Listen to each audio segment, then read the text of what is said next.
Book 2 is coming out in January of 2023. There's then going to be a little bit of a lag, and then books 3 and 4 are coming out. We're hoping this isn't going to cause too many problems for people, largely because most people won't be using 3 and 4 for a little bit of time after sort of book 2's come out anyway. I very much doubt any of you have got through books 1 and 2 in a single school year in their entirety. If you are someone who's managing that and who is aiming to do that, please do let us know so we can talk to you about how to best support you until book 3 comes out. So book 2 is done. It's off with the publisher. It's being printed. And I want to give you a very quick overview of some of the key things that we've changed, or just some of the key themes that have been sort of informing our work on it. So it is still a tale of two provinces. My colleague Lisa and I are utterly in love with the image on the left of the screen. The lambs just look really happy. This really happy sheep. Although, as Tim at the beginning of this call, when we were just chatting amongst ourselves, pointed out, one of them looks very knowing, and he's quite certain they're plotting. So the book is still based, we open in Britain, and then at stage 17, we move to Alexandria up until stage 20. So it's the same kind of basic structure as you had in the previous books. The way we've approached a lot of the stories this time round is we've tried to really think about the idea of how Roman was Roman Britain when we're talking about the Roman Britain sections. If you look at the old versions or the old books, there is a definite sense, which actually you see in sort of archaeology from, the sort of mid-20th century as well, this sense of the Romans turned up with really awesome things and the British all just stopped being British and just became very Roman. Whilst we know that that is the experience for some people do just absolutely love themselves a bathhouse or really like the idea of Roman dress, etc. We know that does happen. That's not everyone. We also know that there's plenty of people in Britain who stay pretty British, to be honest with you. They're not really that into the whole Roman civilization thing. And it's really, really interesting. So we've tried to capture a bit more diversity in that depiction of Roman Britain and Roman culture within Britain. So, for example, on your screen here, you have one of our talking heads is Breggans. Breggans is unsurprisingly, is a little bit sassy about the whole Roman, I think that's putting it mildly, thing. He is not a fan. Obviously, as an enslaved person, he does not feel particularly kindly towards his enslavers. And he also, beyond that, he also just has no time for the idea of Romanness. We've tried to imagine a British person who lives in a smaller community, a rural community, who maybe just doesn't want to live in a massive town, surrounded by loads and loads of people. That's just not their way of life. Similarly, in this extract from one of the stories, Salvius and his son Vitellianus now makes an appearance in book 2, whereas previously he kind of has a walk-on part in book 5 in the UK. So Vitellianus and Salvius are talking to some British people, and essentially they're very confused as to why they're still living in roundhouses. Why haven't you built a proper house? Why are you still doing this? Look, we told you how to build houses. Why aren't you doing it? And the sort of British people are very politely saying, well, we're fine. Actually, we quite like our houses. We don't really feel the need to build a massive great Roman villa. And we have evidence that underpins this. So, for example, the ditches in Gloucestershire is a very interesting site. At this particular site, we can see the remains of a Roman house that's contemporaneous with a roundhouse. They're quite near each other and the site. And so this implies that you've got some individuals who are living in that settlement who are building Roman style houses, but their neighbours aren't necessarily. Their neighbours might just be continuing to build, rebuild, or kind of renovate roundhouses. So it's not the case that people just kind of put their culture down and picked up this superior Roman culture at all. Some people adopted it in some ways, others rejected it completely. It's very, very varied. We've also tried to look at the factors which influence whether people adopt or resist Roman culture and Roman control. So for example, in stage 15, we have this overview, which is very much based on the older books, but it has got new information, it's up to date, and it's been updated. We look at several British leaders. Yes, Toggi is in there, but we also have Cartimandua, who is a queen of the Brigantes, Caratacus, Venutius, and of course, Boudica. We have put Cartimandua in here, by the way, just to remind people that other British queens are available. Boudica is not the only one. On the right-hand side of the screen is our artist representation of Boudica. And on the left is a picture of Toggi, which for some reason is rendered very oddly, and he looks a little bit like he's melting, bit disconcerting. So all these different rulers have completely different relationships with the Romans. You have people like Toggi, who we think probably owes his position to the Romans in some ways. Cartimandua is another one where we see the Romans supporting her and helping her when she has challenges to her authority. In fact, she loses her throne eventually because the Romans are too busy elsewhere to help her keep it.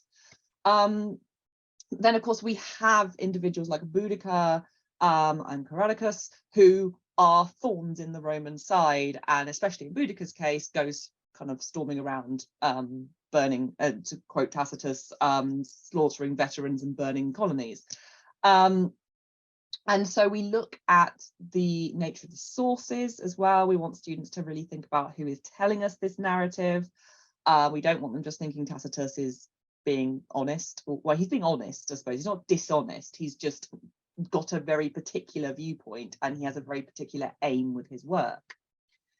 And we want to really reflect the diversity of Britain. The level of Roman control and the way in which the Romans interact with the British people changes completely depending on where you are in the country. We've also tried to address the women issue in book 2. Book 2, 3 have been even worse than book 1 for just kind of forgetting that women were a thing. So across the top, you have some familiar faces, I'm hoping. In the middle, we have Toggi Debnus's wife. And that is literally how she's been described for 50 years. She has been Toggi Debnus's wife. I really want a t-shirt made that says justice for Toggi Debnus's wife. She now has a name. We went to see our dear friends at Fishbourne Roman Palace and they let me poke around in their archives, which was great fun as an ex-historian. And the picture on the bottom row, which is underneath her, is a line drawing or a section from a line drawing of a tombstone that was found at just outside sort of Fishbourne Roman Palace to Katia Sensorina. This is not Toggi Debnus's wife. Okay, this is not, we're not saying she is. However, it is from roughly the right time period. It is a female name and it is clearly somebody of an upper class status. So we have borrowed the name. So essentially, Toggi Debnus's wife is now Katia. And she has a much larger role in the book, as well as actually having a name.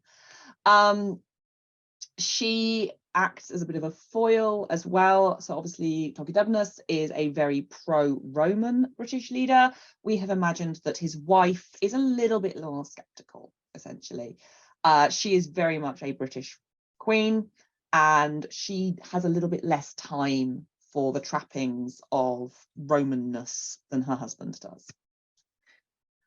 Next to her on the right, you have Rufilla. Rufilla historically has come across, she feels very naggy and a bit whiny, to be honest with you. She complains a lot to Salvius about being stuck out in the sticks in Britain, and this can sound really stereotypically like a nagging wife, which actually, there's so much more to Rufilla. When you actually think about it, the fact that she's complaining about being stuck out in the sticks is kind of legitimate. You know, if she is kind of in the back end of beyond in Britain, it isn't a particularly kind of, if she is a Roman woman who is used to a very particular lifestyle, Britain is going to be hard going in this period. Yeah, the trappings of Roman life are in Britain, but it's not Rome. You know, it's not Pompeii even. It's a very different place that she's having to deal with. And also the weather's awful, let's be honest. So we've tried to reflect that experience of she's had to follow her husband's career and she doesn't particularly want to be here. You know, she's happy that he's been promoted, I'm sure, but Britain was not her choice. She's also isolated from her friends. And also we have brought Vitellianus forward into book 2 so that people can see her interacting with her son as well as with Salvius. And we've tried to just give her a bit more a rounded character a little bit. And again, drawing on evidence of women who did accompany their husbands or family members who were sort of officials or high-ranking soldiers. So, for example, the very famous example, of course, is the birthday letter, which you can see in the sources at the bottom, which is in that book. And we do see Rufilla exchanging letters, being invited places, and we've tried to make her a little bit more rounded out. And then finally, speaking of nagging wives, when we jump across, we get to Galatea. Galatea's depiction has just never sat very well with me. She comes across as just awful in some of the old stories. I'm sorry, she just complains. And again, there's that very nagging wife stereotype, which is quite unpleasant. So we've actually kind of redrawn, I suppose, not literally the illustrations, they still look the same, but we've redrawn the characters. We've thought more about who these women might have been, and we have actually kind of recast the Alexandrian Greek family of Aristo, Galatea and Helena as being quite a literary family, and we've tried to base them on individuals. So obviously Aristo is still our tragic poet, but Galatea, we've taken inspiration from the female historian Pamphile, who we know was kind of a chronicler from this kind of period, although her work is lost. And Helena is following in her father's footsteps and is writing poetry. And in fact, one of our authors, Ben Harris, wrote a beautiful little vignette in CLC Latin in one of the stories, which is basically a Sappho poem that he's done into CLC Latin. And Helena, we are imagining, is a Sapphic poet and following in her father's footsteps. And we, in all cases, as already mentioned, we've tried to increase the amount of evidence we're basing this on. So the book mentions these women as the sort of the basis for these characters, but also we reference working women still. We've got that focus. So, for example, the inscription on the far left is an inscription to a female doctor that was put up by said female doctor. We've also looked at the story Tumultuous, which was in stage 17, the Unrest in Alexandria story. I'd like to kind of, you know, the first person who really kind of got us thinking about this was actually Caroline Musgrove, who, when she first read this story, Caroline didn't study the book at school, so when she came to work with us, she kind of spent some time looking through it. She said she was very struck by the fact that the story describes the Egyptians rioting, and Caroline, as a historian, was like, well, who's that? I don't know who is rioting in this period. Who have you based this on? You know, who are the Egyptians who are rioting? And this led us down this whole incredibly complicated path about identity in Alexandria.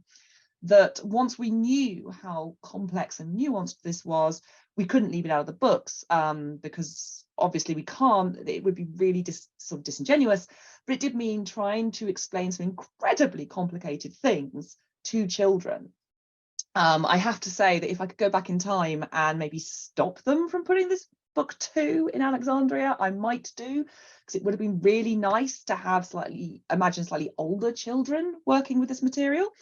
But I like a challenge, and so trying to unpick the nature of identity in first century Alexandria with one eye on 13-year-olds, that was definitely a challenge. The authoring team have done a really good job really thinking about the stories. And so one thing that really comes out of the history of this period is, if anybody is going to be not causing unrest, that sounds like they're doing something wrong. If anyone's going to be particularly dissatisfied or at the center of some kind of violence in this with these communities, it's the Jewish community in this period, because they have come out of a period of persecution kind of a couple of decades before, and a couple of decades after there's another period of massive persecution. And by massive persecution, I mean really quite severe rates of death and massacre. It's awful. And so this period, the anti-Semitism is very high in the region. And it's and obviously those of you who teach the later books, we have Masada, which normally just comes out of nowhere. There's this sudden kind of, yes, okay, Judea, there's an issue with Judea and Masada's a thing, which is a shock. And so we've tried to actually bring more Jewish history into this earlier book. One of our authors is Jewish and was really kind about actually reaching out to members of his community, checking things like what is the better way to spell things like Judea, checking on history, commenting on how things were being presented. Really grateful to him for that emotional labor that he did alongside us. So yes, it's now ad portum. We see Lucia, Quintus, and Barbilus, because heads up, they survive, they're there, walking. They see a fight between a Greek and a Jewish man. This escalates into a brawl. The Romans arrive and they arrest the Jewish individuals. Now, what we're trying to do here is do a very trauma-informed opening of a door. Nobody is massacred on set, on screen. There is not any persecutive violence but we're hoping that students clock that this is deeply unfair. And so it gives the teacher an opportunity to unpack a bit more if they feel their students are in a environment or a space or a headspace that they think this is appropriate. You can unpack this incredibly unpleasant sort of relationship the Romans have with the Jewish community in this period. But equally, you can kind of choose your own level on that, because it is an incredibly emotive period in Jewish history, and we want teachers to be in control of how much of that they bring in and how they frame it for their students, especially if they have large amounts of Jewish students or they teach in a Jewish community. Basically, we also see Barbilus protecting a Jewish man but we didn't want Barbilus to just be acting as a hero for a man who can't defend himself. So we first see this Jewish man sort of rescuing our lead characters, our protagonists, and then Barbilus also protects him. So we've tried to make it reciprocal. We try to be really careful about the way we've depicted this. Next to this story, we've actually got a small piece of cultural background that's embedded, which explains the cultural identity and the relationship and basically the history of this region a little bit and the tensions. We've tried to make this story a bit more historically accurate than the old stories. And as I say, it's better preparation for the later stories with Masada. And sort of finally, we have identity in Alexandria, which I've already said is incredibly complicated, and we've tried to find ways to express this. So we've tended to go for very tangible things so that students and teachers can explore them and work with them. And oh, my clock's saying that I've got 2 minutes to finish. And I've just had a note saying that it's 5 o'clock. my clock is obviously slow. I'm really sorry. I'll do this very, very quickly. So essentially, we've tried to look at actual artifacts. So we have Barbillas talking about different uses of language and the code switching between them, and also artifacts from the ancient world, which show this really interesting kind of dance between the different cultures. So we have Horus dressed in sort of Roman clothing in the statuette in the middle. We have a Medusa mosaic, which is a very specific thing for Alexander that you find in Alexandria, which possibly might have links to Alexander Aegis bearing, iconography, and also the feathers. There's a suggestion that comes from sort of pharaonic art. But one of my favorite ones is the Isis statue, which is on the far right, which is actually Nubian. And what I find fascinating is her stance is very, very traditional Egyptian. Her clothing is very Greco-Roman, but the beauty standards depicted by things like her slightly shorter legs, thicker upper arms and thighs, and sort of flatter feet, that's all very specifically Nubian. So you've got this really interesting blend of different cultures happening at that point. So the last thing I'm going to touch on is the fact that in book 1, you met our talking heads, which were individual characters. You saw an example of them earlier with the example of the Bregans talking head. In book 2, we begin to introduce something which becomes more prominent in books 3 and 4, which is the sources talking heads. Essentially, we've put more sources in translation into the book. But also to try and bring them to life a little bit and make them a bit livelier and a bit more accessible, just friendlier, really. We've actually created talking heads of the different sources. So on this screen, you have on the left, you have Dio Chrysostom, you have Tacitus in the middle, and Philo of Alexandria on the right. These individuals, also we don't know what they look like. These have been generally created via looking at things like statues or imagination or kind of artist takes on them, but also just looking at images of humans who come roughly from the right region. And really trying to think about what somebody might have looked like, or just trying to put a face to it. I have to admit that Philo of Alexandria is my favorite. I think he's gorgeous. He was actually based on an elderly a photograph I found when I was looking at the head wrap he's wearing is a sort of traditional head wrap from sort of that particular region, which we think, well, I read more about head wraps than I ever thought possible in the course of this, but we think possibly was the kind of what might have been worn in this period and is still worn by some very rural communities. And I found an amazing photograph of an elderly Jewish gentleman with this particular very traditional head wrap on, and he became the basis for our Philo of Alexandria, and I just think he's come out beautifully. So we've tried to make these just a little bit more accessible and inviting to students, and also to help them remember that our sources are humans often, and with all that brings with it, you know, all of the unreliabilities and emotional input, and the idea, rather than taking sources as the gospel truth, or seeing a source as something which is completely kind of objective, reminding them that they are human beings behind them, and that has an impact on how we read them.